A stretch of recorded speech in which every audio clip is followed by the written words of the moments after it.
안녕하십니까. 행복한 경기의정 민생돋보기의 김준우입니다. 행복한 경기도를 위해 다양한 이슈와 현안을 들여다보는 민생돋보기. 오늘은 이 국가적으로 가장 큰 이슈가 되고 있는 바로 일본의 경제 보복 조치로 인한 한일 갈등 관계에 대해서 짚어보고 과연 우리가 어떻게 대응을 해야 할지 또 해법은 무엇인지 고민해보는 시간을 준비했습니다. 저희 지역구의 또 가장 큰 문제인 군공항 소음 피해가 있습니다. 네. 그래서 전국 최초로 군공항 소음 피해로 피해를 입고 있는 학교 지원에 관련한 조례를 대표 발의했고,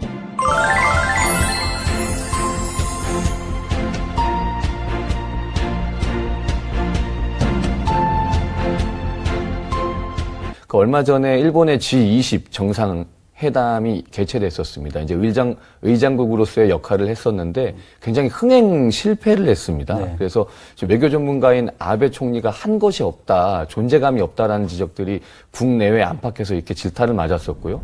일본이 의장국으로서 자유공정 무차별 무역을 하자는 G20 공동선언문 잉크가 마르기도 전에 네. 무리한 경제 보복을 단행했고, 그래서 국제 자유 무역 질서까지 지금 위협하고 있는 상황입니다. 그래서 저는 이런 무리수를 두면서 경제 전범 국가로 가는 지름길을 걷고 있다. 저는 그렇게 생각합니다. 아베가 사실상 이것은 관련해서 경제 보복 조치임을 인정을 했습니다.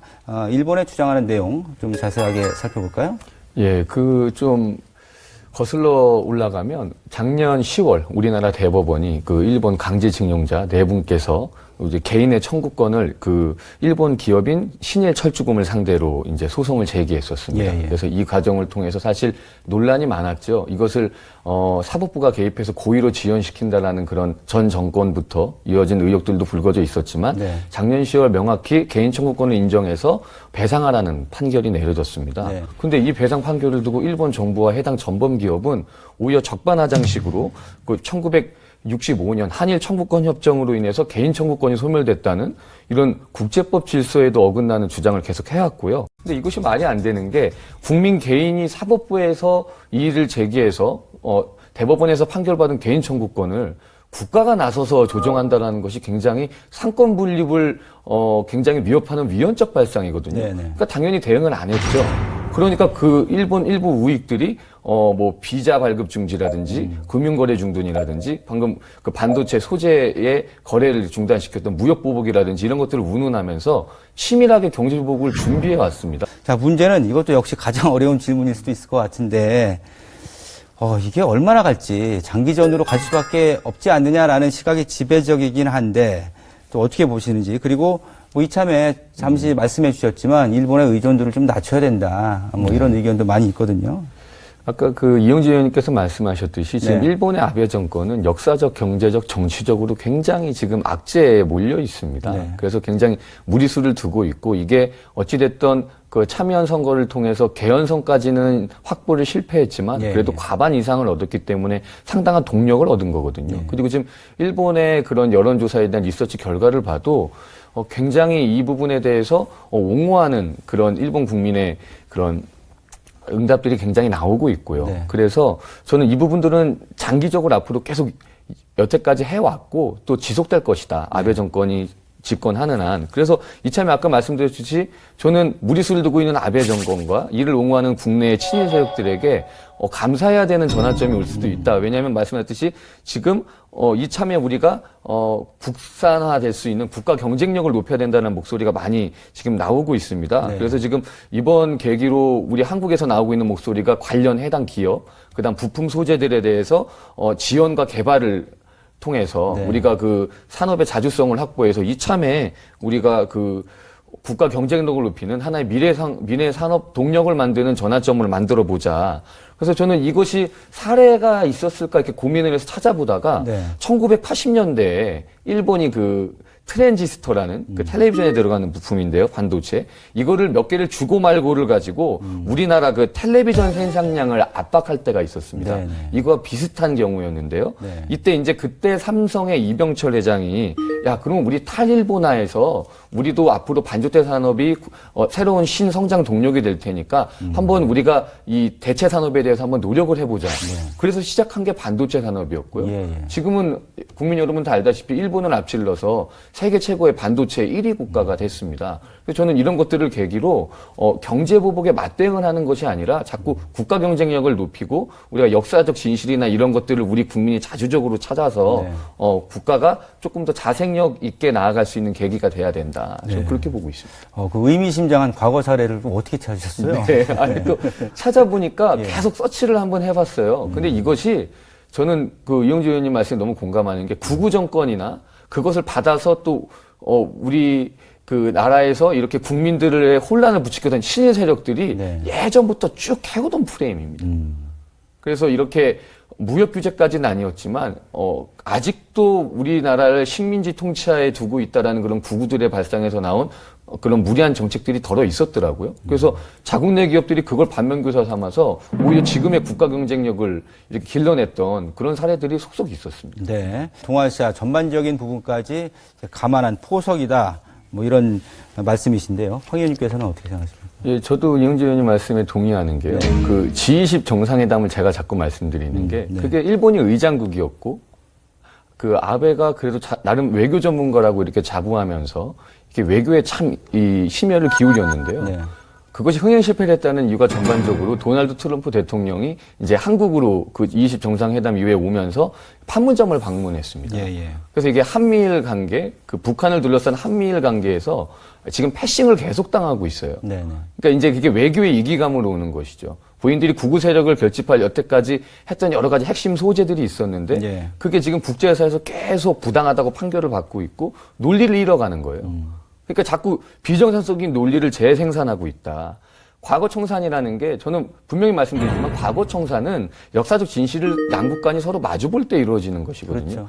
지금 한 4년, 5년 동안 지금 위안부 피해자분들에 대한 합의 문제, 그 다음에 우리 강제징용자들의 문제, 이 두 문제는 어떤 이해의 당락을 떠나서 한 나라의 국가의 국민이 철저하게 노동과 인권을 유린당한 상태예요. 네. 그래서 많은 국제법 질서에도 위배가 되고, 그 다음 또 하나는 또 영유권 문제가 있습니다. 우리 독도도 정말 명백하게 우리나라 소유라고 국제사회에서도 인정하고 있음에 불구하고 자국 교과서에 왜곡을 시키고, 네. 그 다음 그 시네마현이라는 곳이 있습니다. 자치단체인데 일본에. 거기선 다케시마의 날 조례까지 공표하면서 그렇죠. 예. 지금 그 정도로 역사 왜곡을 자행하고 있어요. 그래서 제가 이렇게 보니까 일본은 독일 정부와 전범 기업에 대해서 정말 철저하게 보고 교훈을 삼을 필요가 있다. 네. 제가 이렇게 찾아보니까 독일 전범 기업과 정부는요, 독일 돈으로 100억 마르크, 우리나라 돈으로 8조 원입니다. 8조 원을 출연해서 기억 책임 그리고 미래라는 재단을 설립했어요. 그래서 자기가 나치 때 자행했던 유대인한테 자행했던 것들을 철저하게 반성하고 사죄합니다. 그리고 독일의 전범 기업들은요, 본인들이 했던 그 전범 기업임을 스스로 떳떳하게 그런 100주년 광고나 이런 데서 그 세계적인 국민과 소비자들에게 이제 고백을 하고 있고요. 스스로 그 피해자들을 찾아내서 네. 그 강제징용 피해자들의 후손들에게 교육비를 지원해주는 등의 아주 공격적인 그런 사회 공헌 활동을 하고 있습니다. 네. 그래서 독일의 대표적인 전범 기업인 벤츠나 아우디, 전범 기업이지만 세계 소비자들의 사랑을 받지 않습니까? 저는 일본도 이것은 기업과 소비자 간에 해야 될 책무를 지금 국가가 나서서 이렇게 호도하고 있는 것이거든요. 네. 그러니까 이것은 오히려 일본 정부에서 일본의 전범 기업이 이것을 부정적으로 보더라도 중재를 해야 돼도 모자를 파네? 지금 국가가 나서서 호도하고 있다. 네. 그래서 저는 이런 과거 청산에 좋은 사례들이 있다. 독일이나 여러 나라들에. 그래서 이제는 제발 국제 정서에 좀 일본이 좀 발맞춰서 이제 좀 수준을 맞춰서 올라와야 되지 않나. 네. 그렇게 생각합니다. 황대 의원께서 최근에 그 3월에 발의했었던 그 조례안으로 주목을 받고 있습니다. 바로 전범 기업 관련 조례안을 이제 발의를 하셨었는데 이 조례안 취지가 당시 뭐였고 또 어떤 내용인지 좀 자세하게 소개를 좀 해주시죠. 예, 제가 이 일본의 경제 보복 조치 전에 이 3월 달에 전국 최초로 일본 전범 기업 제품 표시에 관련한 조례를 대표 발의했습니다. 네. 내용을 간단히 보면 2012년 국무총리실 산하 지원위원회에서 여러 가지 전문가들과 해당 피해자들의 이런 신문을 통해서 확정 지은 299개의 전범 기업 혹은 작년 10월처럼 우리나라 대법원이 판결한 그런 명백한 전범 기업에 한해서 그 전범 기업 제품을 구매하고 있는 그런 학교 비품에 한해서 네. 각 학교에서 이제 인식표를 부착할지 말지 학생자치회에서 주도적으로 결정하게 되고 예, 예. 그래서 제품 불매 운동이 아니라 이 역사적 진실을 마주보고 알고 구매하자. 그래서 최소한 우리나라 미래를 교육하는 교육 현장에서만큼은 이런 최소한의 경각심을 가지고 우리나라 아픈 현실을 마주하자. 이런 교육적 차원에서 조례를 발의한 적이 있었습니다. 예, 예.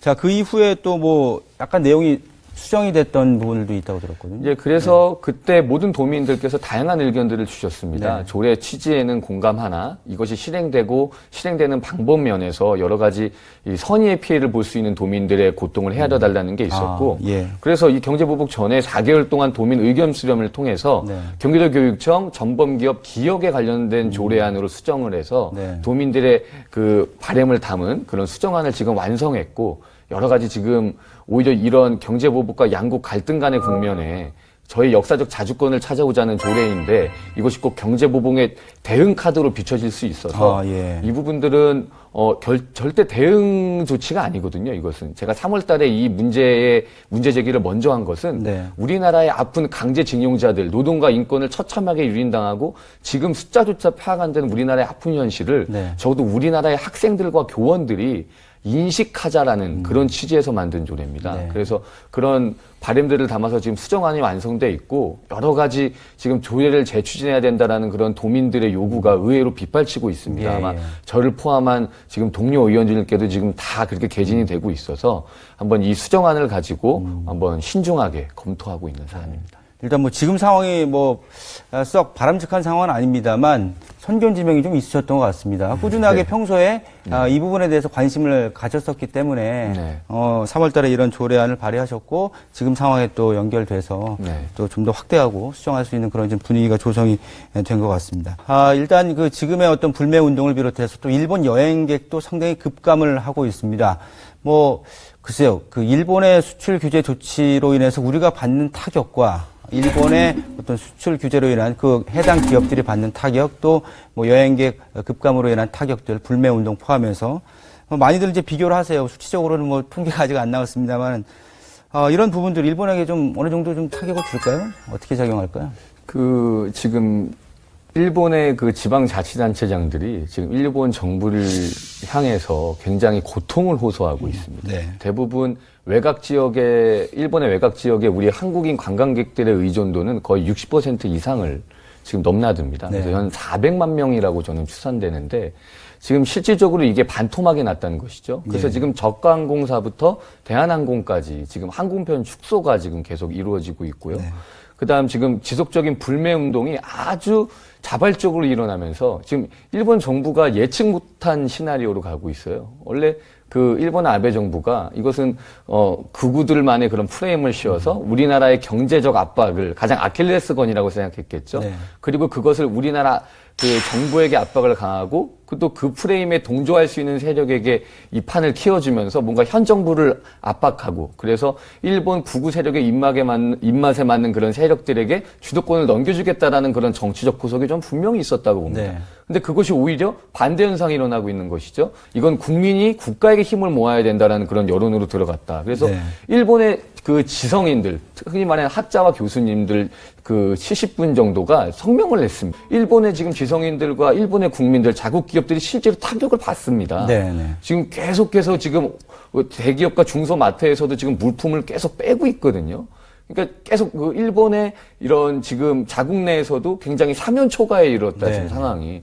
그래서 이것을 지금 아베 정권이 이런 무리한 경제보복을 철회하지 않는 한 제가 볼 땐 저희 나라의 피해보다는 오히려 자국민들을 괴멸로 몰아놓고 아주 경제적으로 어려운 상황에 몰아넣을 수 있는 그런 확률이 충분히 있다. 네. 좀 그렇게 생각합니다. 정말 안타까운 것은 늘 우리는 위안부 문제나 독도 문제나 역사적 진실을 바로 알자라는 문제에 직면했을 때 이런 대답을 들었습니다. 반일 감정 조장한다. 외교 문제, 경제가 먼저다. 그다음 쓰레기 민족주의다. 제가 3월 달에 조례를 발의하면서 가장 많이 들었던 말입니다. 네. 이것은 거듭 말씀드리지만 불매 운동이 일으켜 주신 그 원동력에는 여태까지 그 하나도 그 제대로 찾지 못한 우리나라의 아픈 진실을 찾기를 원하는 그런 국민들의 갈망이 담아 있는 것입니다. 예, 예. 이것이 그냥 경제보복으로 한순간에 이렇게 점화된 것이 아니거든요. 네. 농축이 돼 있었다. 그래서 우리 이게 범국민적인 그런 이런 불매 운동을 저는 아예 친일 잔재 청산까지 이걸 이어가야 된다고 봅니다. 네. 그래서 이것은 반일 감정 조장하는 것이 아닙니다. 거듭 말씀드리지만 우리나라 국민들이 여태까지 우리나라 조상들이 받지 못했던, 인정받지 못했던 그런 통한의 역사를 네. 이번 분매운동을 통해서 확실히 찾고 또 정말 우리나라 자국민들에게 칼을 겨누었던 친일 잔재를 반드시 저는 청산해야 된다, 네. 이번 기회에. 저는 그렇게 생각합니다. 네. 1350만 우리 깨어있는 경기도민들과 함께 일본의 경제 보복이 중단될 때까지 정말 일본이 자신들의 역사적 과오를 인정하고 독일의 사례처럼 정말 모범 사례처럼 우리나라와 같이 손잡고 미래로 나아가는 그 순간까지 견제와 감시를 늦추지 않을 생각이고요. 네. 다시 한번 일본 정부에게 부탁하지만 정말 일본 전범기업과 일본 정부가 독일처럼 좋은 그런 전범국의 사례로 회자되기를 진심으로